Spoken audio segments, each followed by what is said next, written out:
जपे नित्यम् अक्षेयं परमं शिवं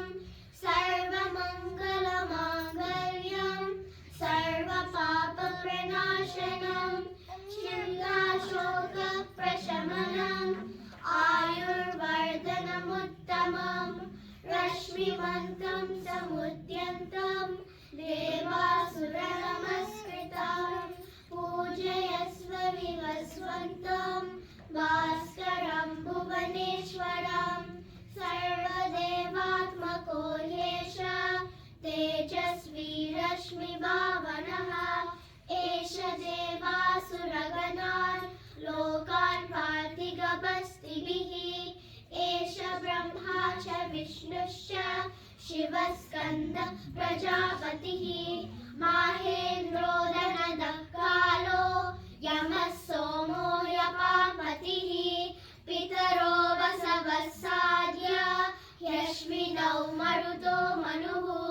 वायुर्वर्णित् प्रजाप्राण ऋतुकर्ता प्रभाकरः आदित्य सविता सूर्य खगः पूषा गभस्तिमान् सुवर्णसदृशो भानुर्हिरण्यदेतो दिवाकरः हरिदश्वसहस्राचिर् सप्तसप्तिर्मरीचिमान् तिमिरोन्मदनः शम्भुस्त्वष्टा मार्ताण्ड अंशुमान् हिरण्यगर्भः शिशिरस्तपनो भास्करो रविः अग्निगर्भोऽदिते पुत्रः शङ्कः शिशिरनाशनः व्योमनाथस्तमो भेदी ऋग्यजुस्सामपारः घनवृष्टिरपां मित्रो निन्द्यवीतिप्लवङ्गमः आतपी मण्डली मृत्यो पिङ्गलः सर्वतापनः कविर्विश्वो महातेज रक्तः सर्वभवोद्भवः नक्षत्रग्रहताराणामरिपो विश्वभावनः तेजसामपि तेजस्वी द्वादशात्मनिर्नमोऽस्तुते नमः पूर्वाय निलये पश्चिमायादये नमः ज्योतिर्गणानां पतये दिनाधिपतये नमः जयाय जयभद्राय हर्यश्वाय नमो नमः नमो नमस्सहस्रांशो आदित्याय नमो नमः जयो नमो उग्राय वीराय सारंगाय नमो नमः नमो पद्मप्रबोधाय मार्ताण्डाय नमो नमः ब्रह्मेशानाच्युतेशाय सूर्यायादित्यवर्चसे भास्वते सर्वभक्षाय रौद्राय वपुषे नमः तमोघ्नाय हिमग्नाय शत्रुघ्नायामितात्मने कृतघ्नाय देवाय ज्योतिषां पतये नमः सप्तचामीकरागाय वर्णये विश्वकर्मणे नमस्तमोभिनिघ्नाय रुचये लोकसाक्षिणे नाशयत्येष वैभूतं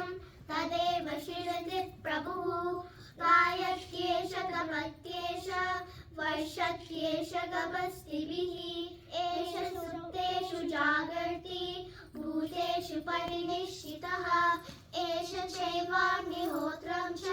फलं चैवाग्निहोत्रिणां वेदाश्च क्रतवश्चैव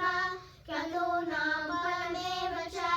यानि कृत्यानि लोकेषु सर्व एष रविः प्रभुः एनमापत्सु कृच्छ्रेषु कान्तारेषु वयेषु च कीर्तयन् पुरुषः कश्चित् नावसीदति राघव पूजयस्वैनमेकाग्रो देवदेवं जगत्पतिम् एतत्त्रिगुणितं जप्त्वा युद्धेषु विजयिष्यसि अस्मिन् क्षणे महाबाहो रावणं त्वं वदिष्यसि एवमुक्त्वा ततो गस्त्यो जगाम च यथागतम् एतत् चित्वा महातेज नष्टशोको भवत्तदा दारयामास सुप्रीतो राघवः प्रयतात्मवान् आदित्यं सविचं जप्त्वा तु परं हर्षमवाप्तवान्